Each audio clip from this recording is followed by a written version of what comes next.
Hay una pregunta que millones de personas llevan en silencio. Una pregunta que no se hace en voz alta en las iglesias, que no aparece en los sermones del domingo, que se guarda con vergüenza en el pecho como si fuera peligroso formularla. La pregunta es esta: ¿hay lugar para mí? No para la versión corregida de mí, no para la versión que ya superó todo, que ya cambió todo, que ya resolvió todo. Para mí, para lo que soy ahora mismo, para lo que cargó hasta aquí, para lo que todavía no tiene nombre ni respuesta. ¿Hay lugar para esa persona en la mesa de Jesús? Para responder esa pregunta con honestidad, hay que volver al siglo I. Hay que caminar por las calles de la Galilea romana, entrar a Samaria, cruzar Jericó, sentarse junto a un pozo al mediodía. Hay que ver con ojos limpios, sin los filtros de 2000 años de religión institucional, cómo se movía Jesús. ¿A quién buscaba? ¿A quién se acercaba? ¿A quién miraba cuando todos los demás miraban hacia otro lado? Lo que vamos a ver no es teología abstracta, es historia concreta. Son nombres, son lugares, son conversaciones registradas con una precisión que solo tiene el testigo ocular. Juan, el discípulo que caminó con Jesús durante 3 años, escribió lo que vio. Y lo que vio cambia todo. Para entender a Jesús, primero hay que entender el mundo en que vivió. El siglo I en Palestina era un mundo de clasificaciones brutales. La sociedad judía de la época tenía una arquitectura social rígida, construida sobre capas de pureza ritual, honor familiar y observancia religiosa. En lo más alto estaban los sacerdotes, debajo los fariseos y los escribas, guardianes de la ley. Luego el pueblo común, los Am Haaretz, la gente de la tierra, que trabajaba y pagaba impuestos y hacía lo que podía. Y en los márgenes, fuera del sistema, vivían los que habían sido declarados impuros, indeseables, peligrosos para la comunidad. ¿Quiénes eran los marginados del siglo I? No es una pregunta retórica. Eran personas específicas con nombres y rostros. Los leprosos, excluidos de la ciudad y obligados a gritar su propia impureza cuando alguien se acercaba. Los recaudadores de impuestos, considerados traidores a su pueblo y colaboradores del Imperio Romano. Las prostitutas, mujeres que en la mayoría de los casos no eligieron esa vida, sino que fueron empujadas hacia ella por la viudez, la pobreza, el abandono. Los samaritanos, un pueblo entero considerado herético y contaminado por los judíos ortodoxos, con quien un rabino respetable no debía hablar en público. Los endemoniados, los paralíticos, los ciegos de nacimiento, todos cargando la teología popular que los convertía en pecadores o hijos de pecadores. Este era el mapa social del mundo de Jesús. Un mundo donde cada persona sabía exactamente cuál era su lugar, y donde cruzar ciertas líneas tenía consecuencias reales y dolorosas. Y en ese mundo, Jesús comenzó a moverse de una manera que escandalizaba a todos los que tenían algo que perder. Juan capítulo 4. Es mediodía en Samaria. El sol de Palestina en su punto más alto es implacable. Y cualquier persona sensata está en casa, en la sombra, esperando que el calor pase. La hora en que una mujer va al pozo a buscar agua no es el mediodía, es la mañana temprana o el atardecer, cuando hay compañía, cuando hay conversación, cuando hay comunidad. Pero esta mujer va al mediodía, sola, y eso lo dice todo sin decir nada. Va cuando no hay nadie, va cuando no tiene que dar explicaciones ni aguantar miradas. Va cuando puede ser invisible, lleva consigo el peso de 5 matrimonios rotos y una situación presente que la sociedad de su tiempo no tiene palabras amables para describir. Y allí, junto al pozo de Jacob, está Jesús. Solo también porque sus discípulos fueron al pueblo a comprar comida. Solo y, dice el texto, cansado del camino. Esa fatiga es importante. Jesús no llega al pozo con energía pastoral y una agenda de evangelización. Llega con los pies polvorientos y el cuerpo pedido por el viaje. Y entonces ocurre algo que viola 3 normas sociales simultáneamente. Jesús, un hombre judío, le habla a una mujer samaritana en público. 3 infracciones en una sola acción. La barrera de género, la barrera étnica y la barrera religiosa, todas cruzadas en el tiempo que tarda en formular una pregunta simple. «Dame de beber». La mujer reacciona con la única herramienta que tiene. La distancia irónica del que ya aprendió que las interacciones inesperadas con extraños casi nunca terminan bien. ¿Cómo tú, siendo judío, me pides de beber a mí, que soy samaritana? No es una pregunta filosófica, es una defensa. Es el escudo de quien ha sido lastimado suficientes veces como para desconfiar de la amabilidad no solicitada. Y Jesús no responde a la defensa. No entra en el argumento sobre judíos y samaritanos. No hace una disertación teológica sobre las diferencias religiosas. Dice algo que desplaza toda la conversación hacia un territorio completamente diferente. Si conocieras el don de Dios, ¿y quién es el que te dice, dame de beber? Tú le pedirías, y él te daría agua viva. La conversación se despliega con una intimidad creciente, que es extraordinaria en el texto bíblico. Jesús habla con esta mujer de manera más extensa y más profunda que con cualquier otro individuo registrado en el Evangelio de Juan. No le ofrece un sermón sobre su vida, no le exige un inventario de sus errores, le ofrece agua, le habla de sed, le habla de lo que ella, en el fondo de todo, realmente necesita. Y en un momento de la conversación, Jesús dice algo que muchos intérpretes han leído como una confrontación, pero que el texto, leído con cuidado, revela como algo diferente. «Ve, llama a tu marido y vuelve acá». La mujer responde, «No tengo marido». Y Jesús dice, «Bien has dicho que no tienes marido, porque 5 maridos has tenido, y el que ahora tienes no es tu marido». Deténganse aquí, porque lo que Jesús acaba de hacer no es una acusación, es una demostración. Le está mostrando que la conoce, que la vio antes de que ella abriera la boca, que no necesita que ella le explique, ni que se justifique, ni que construya una versión presentable de su historia. Él ya sabe la historia, y aún así está sentado allí. Aún así le habló primero, aún así le ofreció agua. La mujer no se derrumba en lágrimas de arrepentimiento, no hace una oración de confesión. Hace lo que hace cualquier persona que acaba de encontrar algo demasiado grande para procesarlo sola. Va y le cuenta a otros.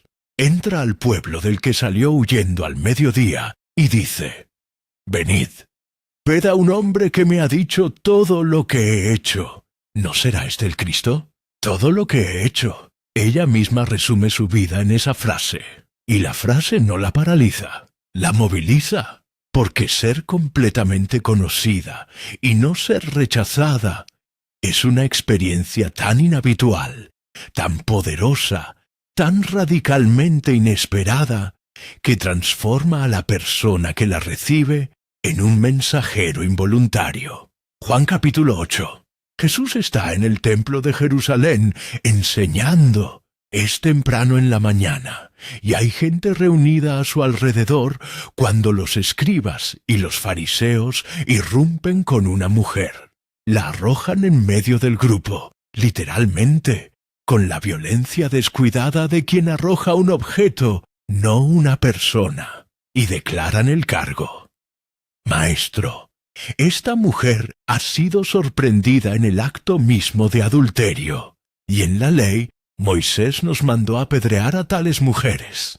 ¿Tú pues qué dices? El texto aclara que lo dicen para tentarle, para tener de qué acusarle. La mujer no es el punto. La mujer es el instrumento de una trampa teológica y política. Y Jesús se inclina y escribe en la tierra con el dedo. Nadie sabe con certeza qué escribió. Los siglos de especulación no han producido una respuesta definitiva. Pero el gesto mismo es extraordinario. En el momento de mayor presión, cuando todos esperan una declaración, cuando el sistema religioso exige una posición, Jesús se agacha y escribe en el polvo, como si se tomara un momento, como si negara a la urgencia artificial de sus acusadores el poder de dictar el ritmo de su respuesta, como si dijera, con ese simple gesto físico, que hay algo más importante que ganar este argumento. Cuando se incorpora, dice una sola frase que ha resonado durante 2000 años. El que de vosotros esté sin pecado, sea el primero en arrojar la piedra contra ella. Y se vuelve a inclinar, y escribe otra vez en la tierra. Y se van, uno por uno, comenzando por los más viejos, los que tienen más historia, los que han vivido más, los que saben mejor lo que hay en su propio interior, son los primeros en soltar la piedra y alejarse, hasta que no queda ninguno, solo Jesús y la mujer. ¿Dónde están los que te acusaban? Ninguno te condenó. Ella dice, ninguno, Señor. Y Jesús dice, ni yo te condeno. Vete y no peques más. 2 frases. Primero la liberación, luego la dirección. Primero el ni yo te condeno, luego el vete y no peques más. El orden importa. Jesús no dice, deja de pecar y entonces no te condenaré. Dice primero, no te condeno. Y desde ese lugar de no condena, desde ese suelo firme de aceptación, lanza la invitación a una vida diferente. La gracia precede a la transformación. Siempre. En el Evangelio de Juan, siempre. La mujer junto al pozo no cambió de vida para merecer la conversación con Jesús. La conversación con Jesús fue lo que cambió su vida. La mujer sorprendida en adulterio no se reformó para ganar el ni yo te condeno. El ni yo te condeno fue el suelo desde el cual la reforma se volvió posible. Lucas, capítulo 19. Jericó. Una ciudad próspera en la ruta comercial entre Jerusalén y el Jordán. Y en esa ciudad, un hombre llamado Zaqueo, jefe de los publicanos, recaudador principal de impuestos, que en el sistema romano significaba recaudador de la opresión imperial sobre su propio pueblo, y rico, lo cual significaba que se había enriquecido a costa de ese mismo pueblo. Zaqueo es pequeño de estatura, y hay una multitud entre él y Jesús. Y hace algo que ningún hombre de su posición y su dinero haría en circunstancias normales. Se sube a un árbol, un sicómoro, como un niño, con la urgencia torpe y sin dignidad de quien de repente necesita ver algo más de lo que necesita proteger su imagen. Y Jesús, rodeado de multitud, en medio del movimiento y el ruido, levanta los ojos exactamente hacia ese árbol, y dice, Zaqueo, date prisa, desciende, porque hoy es necesario que pose yo en tu casa. No es una sugerencia, es una declaración. Jesús ya decidió dónde va a comer, y eligió la casa del hombre que la ciudad entera despreciaba. La multitud murmura, ha entrado a posar con un hombre pecador. El escándalo es real, Un rabino que se sienta a la mesa con un recaudador de impuestos está comprometiendo su reputación de maneras que en esa cultura eran serias y permanentes. Comer juntos en el siglo I no era una actividad neutral, era un acto de comunión, de identificación, de aceptación mutua. Y Zaqueo, antes de que Jesús diga una sola palabra sobre su vida, antes de que haya ningún sermón ni ninguna exigencia, se pone en pie y dice: «He aquí, Señor, la mitad de mis bienes doy a los pobres, y si en algo he defraudado a alguno, se lo devuelvo cuadruplicado». La presencia de Jesús en su casa produce lo que ningún sermón sobre el arrepentimiento había producido. Produce transformación desde adentro hacia afuera. Y Jesús dice: «Hoy ha venido la salvación a esta casa, no mañana, cuando hayas terminado de devolver el dinero, no eventualmente, cuando hayas probado que el cambio es permanente. Hoy, en este momento, en esta mesa, en esta casa que el mundo había declarado indigna». Juan capítulo 11. Lázaro ha muerto. María y Marta, sus hermanas, están en el duelo. Y cuando Jesús llega y ve a María llorando, y a los que la acompañaban llorando, el texto dice algo que en 2000 años de lectura no ha perdido su poder de impactar. Jesús lloró, no predicó sobre la resurrección, no ofreció consuelo teológico, no explicó el plan de Dios. Lloró. El que iba a resucitar a Lázaro en cuestión de minutos, el que conocía el final de la historia, lloró con los que lloraban, porque el dolor presente es real, aunque el futuro sea esperanzador, porque la presencia en el dolor vale más que la explicación del dolor. Eso es Jesús en el Evangelio de Juan.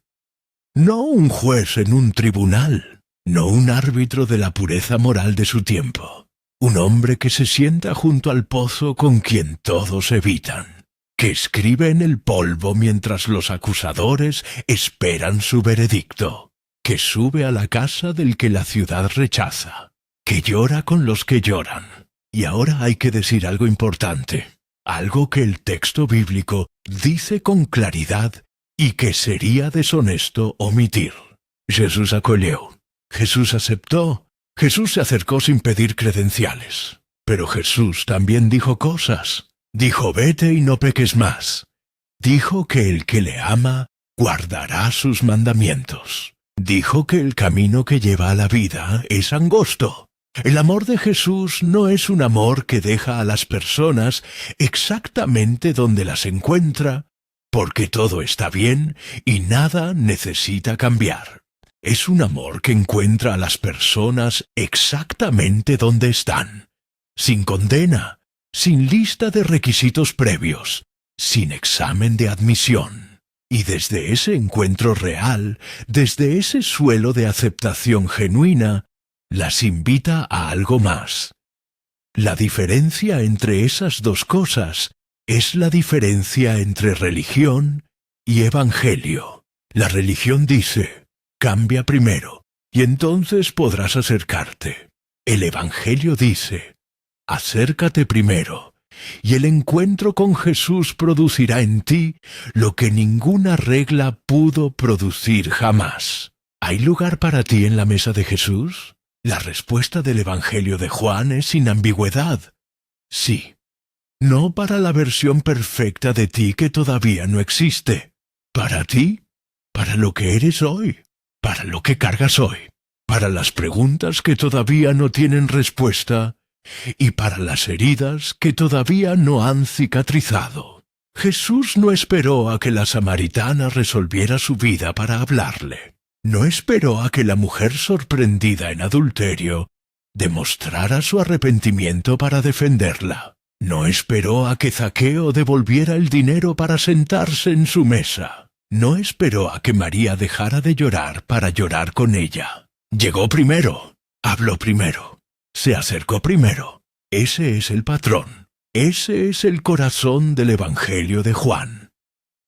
Un amor que no espera que el otro sea digno, porque sabe que ninguno lo es, y que esa no es la pregunta relevante. La pregunta relevante es, ¿quieres encontrarte con Jesús? ¿Quieres acercarte? ¿Quieres ver? Si la respuesta es sí, entonces el texto bíblico es absolutamente claro sobre lo que sucede a continuación. Al que a mí viene, no le echo fuera. Juan 6, versículo 37. No hay calificador. No hay lista de excepciones. No hay letra pequeña. Al que viene, no le echo fuera. Esa es la promesa. Esa es la base. Ese es el suelo firme sobre el cual puede comenzar cualquier conversación honesta sobre Jesús, sobre la vida, sobre lo que somos y lo que podemos llegar a ser, en el encuentro con alguien que nos conoce completamente y nos ama de todas formas. Pero la historia de Jesús y los marginados no termina aquí, porque hay conversaciones que Jesús tuvo que el mundo religioso de su tiempo encontró aún más escandalosas. Hay encuentros registrados en los evangelios que siguen incomodando a quienes preferirían un Jesús más manejable, más predecible, más fácil de usar como instrumento de exclusión. ¿Qué hizo Jesús con el centurión romano, cuyo siervo amado estaba enfermo? ¿Qué dijo sobre la fe de una mujer extranjera que no tenía ningún derecho teológico de pedirle nada? ¿Cómo respondió a los que usaban las Escrituras como arma contra los vulnerables? Eso y mucho más en el próximo episodio. Si este video tocó algo en ti, si algo dentro de ti reconoció lo que se dijo aquí, no dejes que el algoritmo decida si vas a continuar este camino. Suscríbete ahora a este canal y activa la campana de notificaciones. Comparte este video con alguien que necesita saber que hay un lugar en la mesa para él, para ella, para quien sea que cargue hoy la pregunta en silencio. Nos vemos en el próximo episodio. Y si tú eres esa persona que llegó hasta aquí cargando esa pregunta, quiero que sepas algo antes de que cierres esta pantalla. Ya llegaste. Eso es suficiente para empezar.